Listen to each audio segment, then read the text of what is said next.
Hello दोस्तों, आप सभी का स्वागत है हमारे यूट्यूब चैनल शास्त्री जी पर। हम आपके लिए लेकर आए हैं संस्कृत वर्णमाला।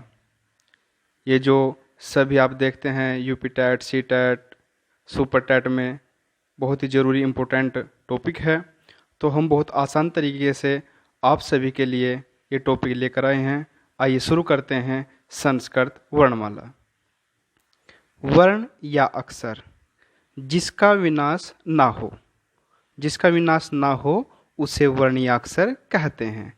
जैसे कोई भी एक अक्षर होता है च, ट, क, फ, तो हम उसके टुकड़े नहीं कर सकते, इसलिए उसे कहा जाता है जिसका विनाश ना हो। वर्ण दो प्रकार के होते हैं, अच और हल। याद रखना है हमें। संस्कृत में हम स्वरों को अच कहते हैं और व्यंजनों को हल कहते हैं, यह हमें याद रखना है। आइए हम इसके दूसरा टॉपिक देखते हैं। अच, अच कहते हैं स्वर को। संख्या संस्कृत में 9 होती है। कौन कौन से होते हैं एक बार हम देख लें। अ, ई, उ, ऋ, लृ, ए, ऐ, ओ, औ। तो ये यहाँ पर हमें 9 संख्या प्राप्त होती है। तो जब भी संस्कृत में अच की संख्या पूछी जाती है तो हमें हमेशा आंसर 9 लगाना है। हल, हलों की संख्या 33 होती है और संस्कृत में टोटल वर्ण अगर पूछे जाते हैं तो हमें हमेशा 50 आंसर लगाना है।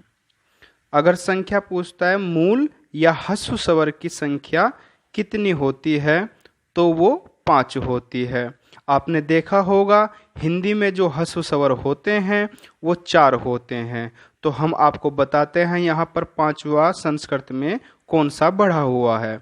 तो हम देखते हैं जो यहाँ पर स्वर लिखे हुए हैं अ, ई, उ, ऋ, ये तो हिंदी के लिए होते हैं जिनकी संख्या 4 होती है। एक संस्कृत में स्वर बढ़ता है लृ, जो केवल संस्कृत में मान्य होता है।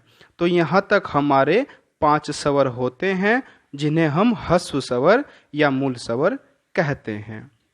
आइए इसके बाद हम पढ़ते हैं व्यंजन। स्पर्शी सबसे पहली संज्ञा दी गई है। स्पर्शी किन्हें कहते हैं? स्पर्शी कहते हैं जो मुख के अनेकों भाग से स्पर्श करते हैं, उन्हें स्पर्शी कहते हैं। जैसे हम देखते हैं क से म तक हमारे क वर्ग, च वर्ग, ट वर्ग, त वर्ग, प वर्ग, तो हमारे टोटल अक्षर होते हैं 25। तो क से म तक को स्पर्शी कहते हैं। अंतस्थः य, र, ल, व। अगर संख्या आती है कि अंतस्थ की संख्या कितनी होगी 4, और ये याद रहे कि य, र, ल, व को अंतस्थः कहा जाता है। उष्म या इन्हें संघर्षी भी कहते हैं।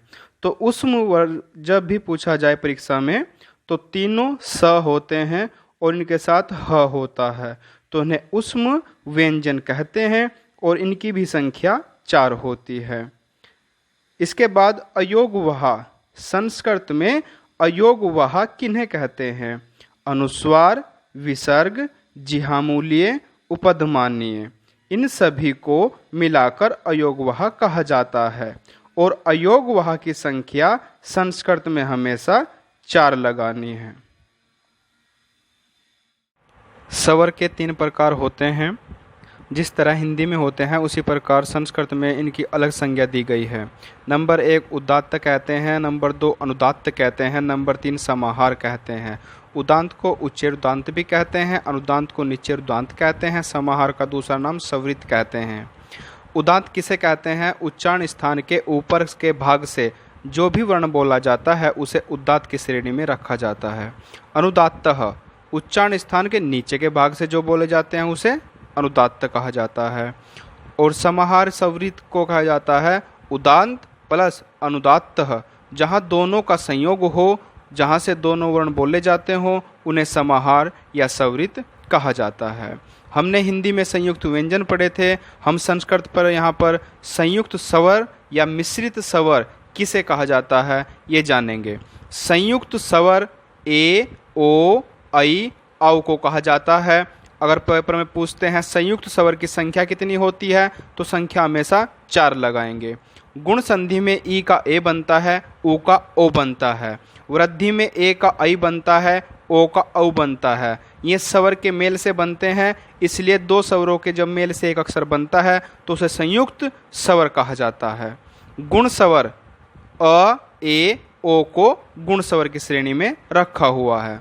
वृद्धि स्वर आ, ए, औ को, इन तीनों को वृद्धि स्वर की श्रेणी में रखा गया है। तो जब भी परीक्षा में पूछे गुण स्वर किन्हें कहा जाता है, तो हमें याद रखना इन तीनों को गुण स्वर की श्रेणी में रखा गया है।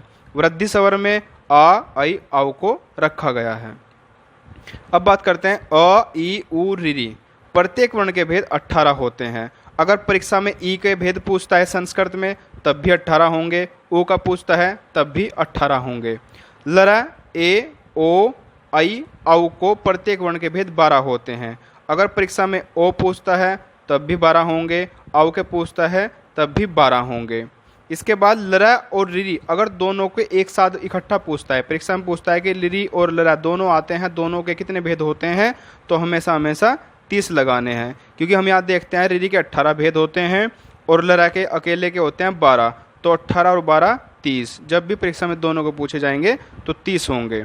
यहाँ पर हमारी वर्णमाला का टॉपिक समाप्त होता है। आपको अच्छा लगे तो लाइक और शेयर जरूर करें। धन्यवाद।